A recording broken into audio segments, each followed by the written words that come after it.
Bismillahirrahmanirrahim. Labbaik Allahumma labbaik. Labbaik la syarika laka labbaik. Innal hamda wan ni'mata laka wal mulk la syarika lak. Assalamualaikum warahmatullahi wabarakatuh. Alhamdulillahirabbil alamin. Wal 'aqibatu lil muttaqin. Wala 'udwana illa 'alal zalimin. Asyhadu an la ilaha illallah wa asyhadu anna Muhammadar Rasulullah shadiqul wa'dil amin. Allahumma fashalli wa sallim wa karrim wa 'azim wa barik ala sayyidina Muhammadin wa ala alihi wa sahbihi wa man tabi'ahum bi ihsanin ila yaumiddin. Ikhwatal iman rahmatullah subhanahu wa ta'ala, tamu-tamu Allah, tamu-tamu Rasulullah sallallahu alaihi wasallam. Alhamdulillah kita akan menjelaskan tentang panduan umrah kita yang insyaallah menjadi nyata untuk kita semua.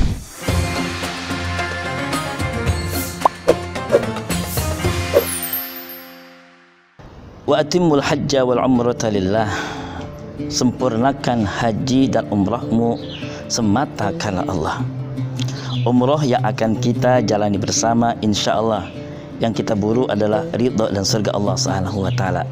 Seperti apa umrah yang akan melahirkan keridhaan dan surganya Allah Azza wa Jalla? Panduan berikut akan mengajak kita semua agar umrah kita sesuai dengan tuntunan Rasulullah Muhammad SAW, sehingga ridha dan surganya kita raih bersama. Ya, kata iman rahmatullah subhanahu wa ta'ala, umrah itu seakar kata dengan kata umur, seakar pula dengan kata takmir. Umur usia, berkelindangnya waktu yang mengikuti usia kita di perjalanan hidup kita di muka bumi ini. Makmur itu artinya ada kesejahteraan, ada kebaikan, ada kebahagiaan. Umrah pesan moralnya, waktu yang kita jalani di muka bumi ini akhirnya mendapati kemakmuran, kebaikan, kesejahteraan dan kebahagiaan. Ketika kita menyengaja mendatangi Baitullah untuk melakukan amal-amal umrah, itulah umrah dalam makna definitif. Kita menyengaja untuk mendatangi Baitullah dengan melakukan amal-amal umrah, terutama rukun sunnah umrah yang dituntun oleh Rasulullah Muhammad SAW. Rukun umrah berarti adalah hal yang jika tidak dilakukan maka tidak sahlah umrah kita. Karenanya rukun umrah ini menjadi bagian penting untuk kita kenalkan agar umrah kita diterima oleh Allah Subhanahu wa taala. Yang pertama adalah niat ihram. Yang kedua, kita tawaf. Yang ketiga, kita sa'i. Keempat, kita tahallul. Kelima, kita tartib. Inilah penjelasan terkait tentang hal-hal rukun-rukun umrah. Jamaah yang akan hendak berangkat keluar dari rumah, dia sudah dipastikan mengambil sunnah Nabi dengan apa? Dia sudah gunting kukunya, dia sudah gunting semua serba bulu dari mulai kumis, ya, dan semua, ya, pendekkan rambutnya dan seterusnya, agar pantaslah kalau kita menghadap Allah, semua sudah rapi. Ihram artinya kita mencoba bagaimana kita hormati tuntunan Rasulullah Muhammad SAW agar semua hal menjadi mulia di mata Allah SWT, terutama dalam hal kaitan amal ibadah yang kita lakukan. Tawafnya itu, sa'ikah itu, dan akhirnya tahallulkah itu. Nah, kapan persisnya dan di mana? Ada yang namanya miqat. Miqat itu ada miqat yamani, ada miqat zamani, ada miqat makani. Miqat zamani, miqat makani artinya di tempat dan waktu ketika kita menjatuhkan niat maka benarlah ihram kita. Ya, kata iman rahmatullah subhanahu wa ta'ala, ada dua keberangkatan. Jika kita dari tanah air negeri Indonesia untuk menuju Baitullah, bisa langsung ke Jeddah kemudian langsung datang ke Mekah, atau bisa kita melalui pintu masuk ke Madinah lalu kemudian masuk ke Mekah. Karena keberangkatan kita memasuki lebih dahulu ke Madinah, kita ikutin dulu proses yang ada di Madinah. 3 hari kita di Madinah melakukan amal-amal mulia selama kita berada di tanah Thayyibah, di tanah yang Rasulullah Muhammad SAW. Biasanya hari keempat di Madinah kita akan bergerak menuju Mekah. Di sanalah prosesi umroh akan berjalan.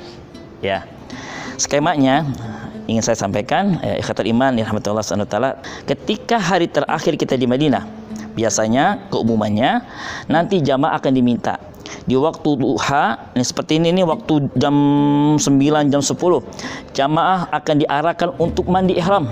Sudah kita mandi dengan niat mandi ihram, nawaitul ghusla lil umrah sunnatan lillahi ta'ala. Saya berniat mandi ihram untuk umrah karena Allah Ta'ala. Mandi sebagaimana biasa, seluruh kujur tubuh kita basah. Kemudian nanti sholat duhur ya kita bersama di Masjid Nabawi. Namun nanti kita akan arahkan untuk bisa mengambil sekaligus jamak takdim saja. Artinya sholat duhur ikut dengan imam yang ada di Masjid Nabawi.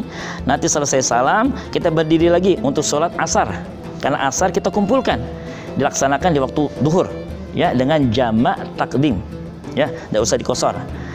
Masih kita sudah mengenakan pakaian ihram, tapi saat itu masih boleh ada celana dalam, masih boleh pakai kaos dalam, karena belum kita niat. Kapan kita niatnya? Nah, ketika selesai prosesi yang ada di Madinah, jamaah akan check out dari hotel, kita akan bergerak menuju Mekah melalui titik miqat ihram kita, di mana Masjid Bir Ali. Di sanalah poin di mana kita akan menjatuhkan niat ihram kita, Masjid Bir Ali. Sekira 15 menit. Jika kita dari hotel di Madinah, 15 menit ke depan kita akan masuk dulu ke Masjid Bir Ali. Rasulullah Muhammad SAW menunjuk masjid tersebut sebagai Masjid Miqat, bahkan disebut sebagai Masjidul Miqat, masjid untuk jamaah yang akan melaksanakan umrah harus menjatuhkan niatnya di sana. Sampai sudah kita di pelataran Masjid Bir Ali di Masjid Miqat, jamaah akan dipastikan dulu, maaf, semua sudah dilucuti, celana dalam sudah dilucuti, kaos dalam sudah kita lucuti. Lalu ngapain? Nah, rapi sudah, kita dalam keadaan bersuci, karena wudhu di sana air ada, kita berwudhu, kita masuk ke dalam, kita sholat. Yang tadi saya sampaikan, sholat apa? Sholat sunnah ihram. Usolli sunnatal ihrami raka'ataini sunnatan lillahi ta'ala. Rakaat pertama Al-Kafirun dibaca, rakaat kedua Al-Ikhlas dibaca. Allahu Akbar seperti biasa. Salam kanan, salam kiri, selesai. Baru kita menjatuhkan niat. Labbaik Allahumma umratan wa ahramtu biha lillahi ta'ala. Ya Allah, hamba penuhi panggilanmu dan hamba berihram untuk umrah karena Allah Ta'ala. Labbaik Allahumma labbaik, labbaik la syarika laka labbaik, innal hamda wan ni'mata laka wal mulk la syarika lak. Berada persis kita di zona ihram, maka semua larangan-larangan terkait ihram sudah harus kita junjung tinggi. Ini kita bisa dilihat tentang apa saja larangan ketika kita sudah menjatuhkan niat ihram di miqat kita. Bisa ikhwah screenshot.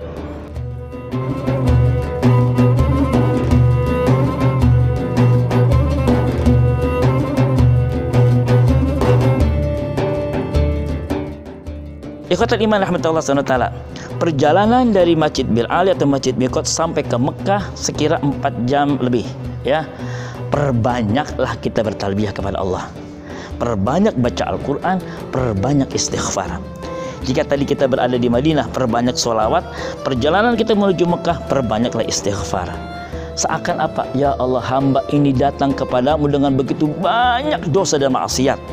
Hamba ingin wajahkan ini, perhadapkan wajah hamba yang kotor dengan istighfar. Astaghfirullahaladzim, la ilaha illa anta subhanaka inni kuntu minadh dhalimin, rabbana zalamna anfusana wa illam taghfir lana wa tarhamna lanakunanna minal khasirin. Biarkan air mata kita mengalir deras melintasi pipi kita, menghadapi gejolak ruhiyah yang sangat luar biasa. Kita yang kotor, kita yang banyak maksiat, kita yang banyak dosa, akan dihadapkan wajah ini di sebaik-baik tempat di Baitullah. Akhirnya sampai sudah kita di hotel. Nanti pergerakan akan kita masuk ke Masjidil Haram. Ada amal sunnah yang juga akan kita lakukan, berdoa, ya, doa memasuki Masjidil Haram, ya. Allahumma antas salam wa minkas salam wa ilaika ya'udus salam wa hayyina rabbana bis salam wa adkhilna al jannata daras salam tabarakta rabbana wa ta'ala ya dzal jalali wal ikram. Allahumma iftah li abwaaba rahmatik wansur alayya bi rahmatika ya arhamar rahimin. dan seterusnya. Allahumma shalli ala sayyidina Muhammad wa ala ali sayyidina Muhammad, ya. Lalu ikutin masuk persis, dan akhirnya ya Allah, kita langsung melihat Ka'bah. Pada saat pertama kali wajah kita menyapu wajah indah Ka'bah, kembali kita mengangkat tangan, kita kembali berdoa, Allahumma zid hadzal baita tasyrifan wa ta'dhiman wa takriman wa mahabatan wazid man syarrafahu ila akhirih. Ya Allah, ya, tambahkan kemuliaan, kehormatan, kewibawaan pada rumahmu ini, dan tambahkan pula orang-orang yang mengagungkan, membesarkan, memuliakan rumahmu ini. Ikhwah, hanya ada derai air mata. Tadi rukun pertama sudah kita lakukan, yaitu ihram di miqat Masjid Bil Ali, ya, bagi yang ke Madinah, atau misalkan ketika kita langsung ke Mekah dari Jeddah, kita berada di Yalamlam, ya. Yang keduanya adalah tawaf.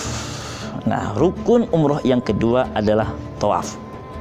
Tawaf mengelilingi Ka'bah 7 putaran. Dimulai dari Hajar Aswad, ya, selesai kembali ke Hajar Aswad 1 putaran, begitu seterusnya sampai 7 putaran, maka rangkaian tawaf dianggap selesai. Berarti ikhwatul iman rahmatullah SWT, nanti skemanya ada narasi dari kami bahwa jangan pernah posisi Ka'bah itu di sebelah kanan, berarti di sebelah kiri kita, karena perputarannya sebagaimana berbalik antara putaran jam, ini berbalik, ya. Kita memutari dari ketika akhirnya sebagaimana ini piu kita nih, kita menghadapkan ke Ka'bah, maka posisi pundak kiri kita akan berada persis di bagian Ka'bah. Memutar terus. Kebetulan garis kami ini adalah garis di mana Hajar Aswad lurus dengan kita. Awal starting kita, bidayah, mulainya tawaf kita di sana. Sorry, ada yang terlupa. Kita buka pundak kita, ibtija', ya, artinya pada saat nanti ketika kita sholat 2 rakaat ihram, kan posisi baju ihram kita tutupin tuh semua pundak kita.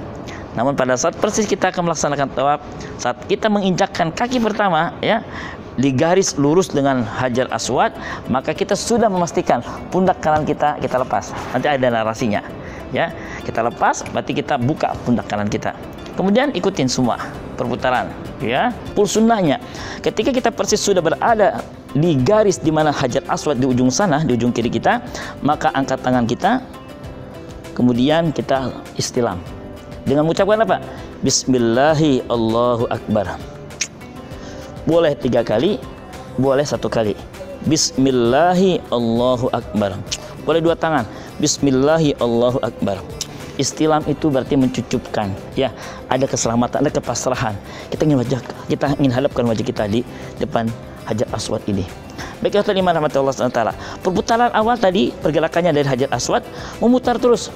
Nanti akan melewati ada pintu Ka'bah, ada makam Ibrahim, ada doa yang juga dipandu, ya. Rabbi adkhilni mudkhala sidqin wa akhrijni mukhraja sidqin, dan seterusnya sampai akhir ayat, ya.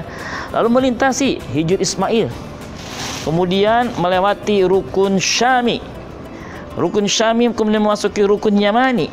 Nah, pada saat berada di rukun Yamani, garis lurus dengan rukun Yamani, di sudutnya kita melambaikan tangan, tapi tidak harus mencucuk. Cukup kita mengatakan Bismillahi Allahu Akbar, turunkan tangan, tidak harus kita cucuk. Kemudian sekiranya misalkan kita dekat persis dengan rukun Yamaninya, sunnahnya kita mengusap, tidak mencium. Usap saja Bismillahi Allahu Akbar. Tapi anjuran pada saat kita tawafnya sedang tawaf umroh, tidak kita lakukan. Kenapa? Karena khawatir ini wangi, sementara kan kita harus menjauhkan diri dari wangi. Jadi itu kalau kemudian kita lakukan nanti pada saat tawafnya adalah tawaf sunnah, bukan tawaf umroh, ya. Menuju rukun Hajar Aswad, kita mengambil sunnah yang lain. Kita baca doa, Rabbana atina fid dunya hasanah wa fil akhirati hasanah wa qina adzabannar wa adkhilna jannata ma'al abrar ya azizu ya ghaffar ya rabbal alamin.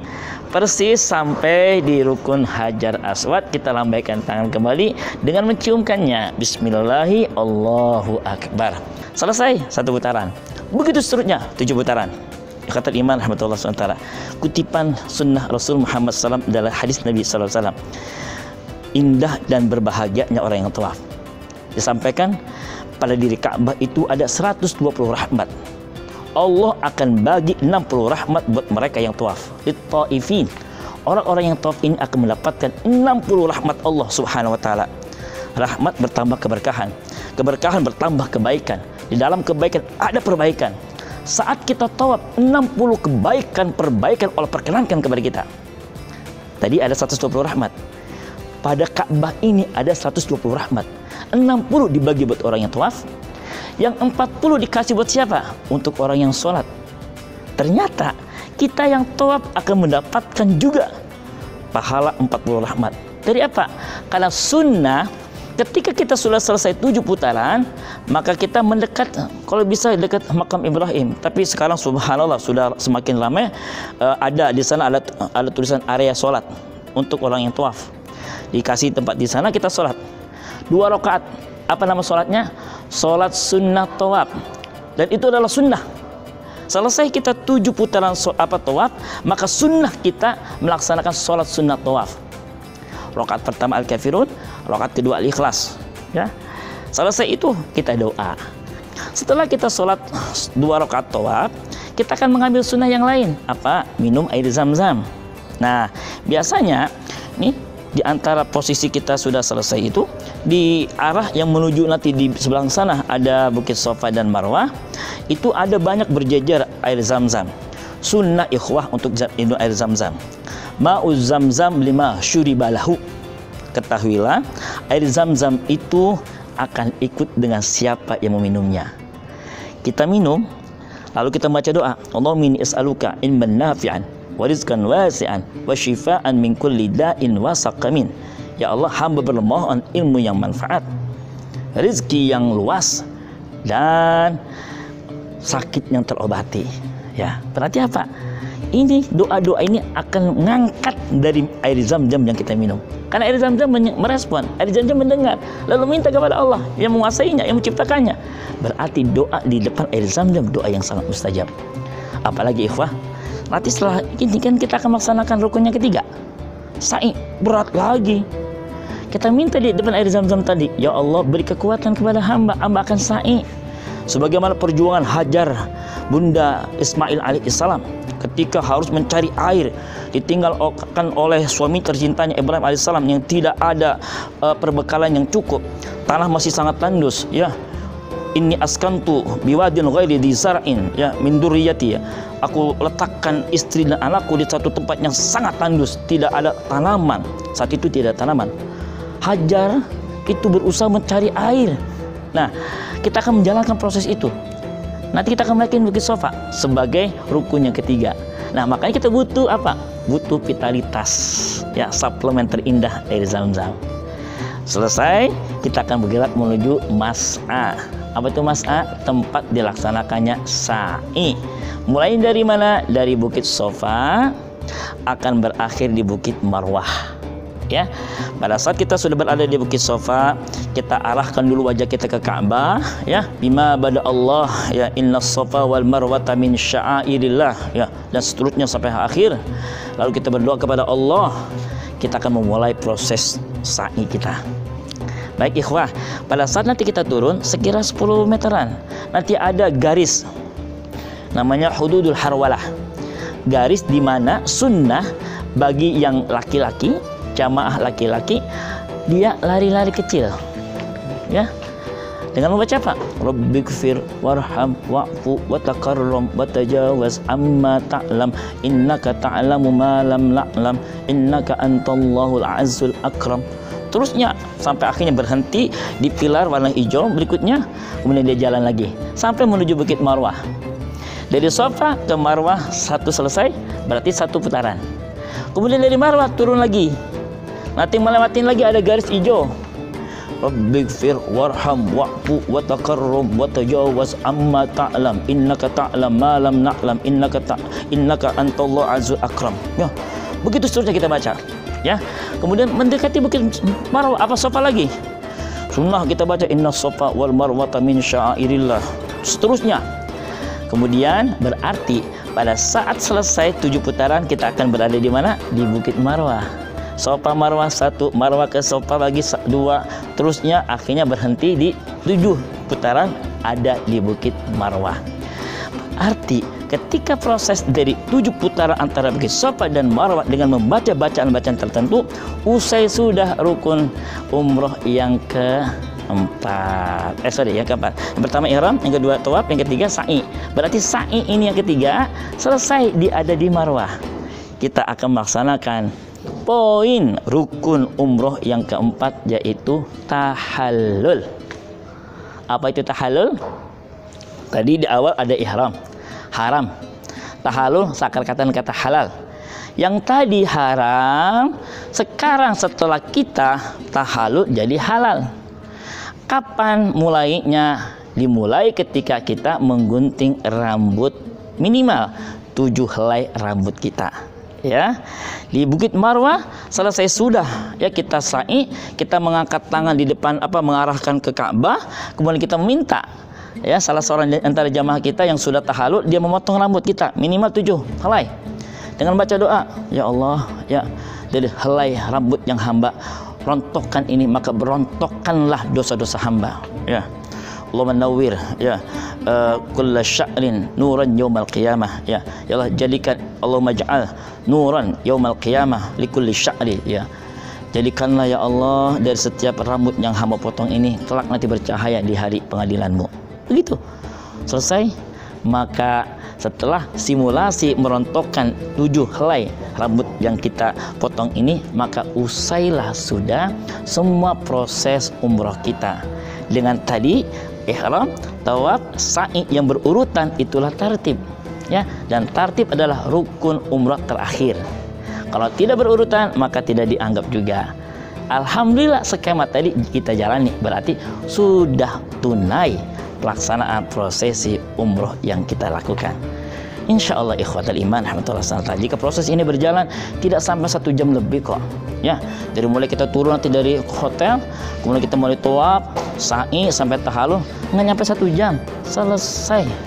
Karenanya sebenarnya perjalanan umrah perjalanan yang menyenangkan, perjalanan umrah perjalanan yang mengasyikkan, yang sudah pasti menuai kebaikan, keberkahan dari Allah Subhanahu wa taala. Baik, saatnya kita mengenali tempat-tempat atau bagian-bagian dari Ka'bah. Karena nanti akan ada amal yang menyertainya yang disebut dengan amal sunnah. Saya mengambil setting adalah tawafnya tawaf sunnah. Ya, sudah menuju putaran ke-7 misalkan, kita ingin mengambil full sunnah, maka lakukanlah dengan cara pada saat posisi putaran ke-6 menuju putaran ke-7, kita lintasi dulu nih. Antara pintu Ka'bah dengan Hajar Aswad ada namanya multazam. Saya ulangi, antara pintu Ka'bah, Hajar Aswad ada multazam. Ini di tengah-tengah ya. Kemudian nanti ada Hijir Ismail yang lingkaran mirip U lah ya. Masuk terus sampai akhirnya di titik rukun Syami. Silakan sholat 2 rakaat dulu di sana. Karena sunnah salat 2 rakaat di Hijir Ismail. Ada yang mengatakan kalau Hijir Ismail adalah bagian dari Ka'bah, berarti sholat 2 rakaat di Hijir Ismail sebenarnya dia sedang sholat di dalam Ka'bah. Masya Allah. Nanti ikhwah, kalau misalkan kita merasa pada saat kita sholat ada hempasan angin, hempasan angin itu adalah sepoi hempas angin dari surganya Allah Subhanahu wa taala. Adem, tenang kita ya. Di atas ada talang ya, air terbuat dari emas. Apalagi kalau seandainya ketika itu hujan, air masuk, hujan melalui talang emas itu, masya Allah, menggerojok, mendamaikan, mengademkan ruhiyah kita semua, mencatatkan bahwa kita insya Allah menjadi penghuni surganya Allah Subhanahu wa taala. Salat 2 rakaat di Hijir Ismail ya. Tidak haruslah kita kemudian meratapi dengan menempelkan wajah, kemudian meratapi dengan pintu Ka'bah dengan kain kiswahnya Ka'bah. Tidak di sana. Kita tidak menganjurkan di sana. Kalaupun kita ingin meratapi tentang keadaan kita, bukan di situ. Oke, kita lanjutkan dulu. Setelah selesai kita salat 2 rakaat di Hijir Ismail, kita keluar dulu. Kemudian kalau bisa usahakan kita menyentuh, karena memang sunnahnya untuk rukun yamani ya. Rukun yamani satu sudut sebelum Hajar Aswad itu kita sentuh sebenarnya dengan mengucapkan Bismillahi Allahu Akbar Makanya di bagian rukun yamani itu dibuka kiswahnya, sehingga nanti kita langsung menempel dengan bebatuan rukun yamani. Nah, setelah rukun yamani kita melintas, kan selesai tuh, berarti 7 putaran, ya kan, di Hajar Aswad. Nah, kita masuk dulu ke sini, multazam. Di muka bumi ini tidak ada tempat yang paling mustajabnya doa. Sebaik-baik doa di tempat sebaik-baik tempat, multazam, antara pintu Ka'bah dengan Hajar Aswad. Di sanalah kalau sekiranya ikhwah, diyufullah, diyufur rahman, diyufur rasul ingin meratap tentang keadaannya, ingin mengeluarkan keluh kesahnya, tempelkan wajah pipinya, tangisi dengan keadaan dirinya, tangisi dosa-dosanya, raungkan gelombang ruhiyah kita. Itulah tempat sebaik-baik tempat multazam. Ikhwah, amal sunnah ini semoga diperkenankan oleh Allah Subhanahu wa taala. Kemudian tadi sudah disampaikan sholat 2 rakaat habis selesai tawaf, lalu kemudian berdoa lagi ya, kemudian minum air zam-zam lagi, begitu seterusnya. Lalu baca Quran cukup waktu ya, di tempat sebaik-baik tempat di depan persis pelataran Ka'bah. Setiap hurufnya mendatangkan berbagai ribuan jutaan kebaikan rahmat dari Allah Subhanahu wa taala. Ini ikhwah gambaran singkat tentang ya manasik umroh yang semoga semua yang menyaksikan, semua ikhwatul iman di Allah, di Rasul, calon tamu Allah, calon tamu Rasulullah SAW akan mendapati kebaikan umroh yang kita tunaikan. Umroh yang diterima tidak ada lain balasannya kecuali surganya Allah Subhanahu wa taala. Dari kami ucapkan terima kasih atas perhatian. Semoga Allah juga takdirkan menjadi tamu Allah, tamu Rasulullah SAW, menikmati indah munajat di tanah haramnya Allah Subhanahu wa taala, mengunjungi makamnya Rasulullah SAW. Wallahul muwafiq ila aqwamit thariq. Subhanakallahumma wa bihamdika asyhadu an la ilaha illa anta astaghfiruka wa atubu ilaik. Saya Muhammad Nursi Aziz, wallahu a'lam. Assalamualaikum warahmatullahi wabarakatuh.